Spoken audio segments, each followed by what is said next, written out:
This is a magical pill. Once taken, it enables one to lift iron chains thicker than a person. The two of them pulled with all their might, and the small island slowly rose into the sky. It turned out that this island was actually a flying whale. Seeing how powerful the pill was, Evan secretly stole some.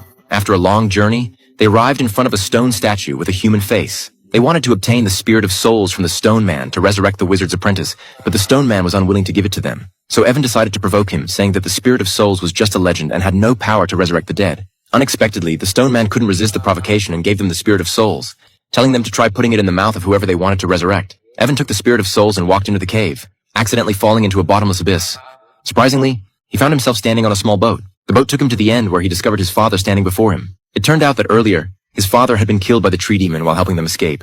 Evan wanted to use the spirit of souls to resurrect his father, but his father gave it to the wizard's apprentice instead. That apprentice was none other than the demon lord. His father personally saw them off. Although Evan was very sad, defeating the tree demon was currently the most important task. However, after the demon lord was resurrected, he had lost his memory and only remembered that the tree demon's true form was a stone. The witch had to hit him on the head for him to vaguely recall the approximate location of the stone. So, everyone set off again. But halfway through the journey, no matter how much they hit his head, the demon lord just couldn't remember. They had no choice but to take a short rest. Evan took the pill and hid the divine sword under a large rock before going to rest. The general was suddenly shot by an arrow.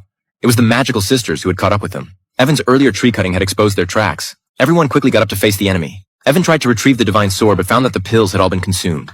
He reverted back to his original weak self. At the same time, the witch discovered that he was the one who had stolen the pills. This scene was witnessed by Mira. In the end, they barely escaped under the witch's cover, but the divine sword fell into enemy hands. A giant boulder triggered a landslide, separating Evan from his teammates. Looking at the defeated Evan, Mira still went with her teammates to heal their wounds first. Evan could only take a detour to meet up with them. Meanwhile, on the way back with the divine sword, the owl was attacked from behind by a short-haired sorceress.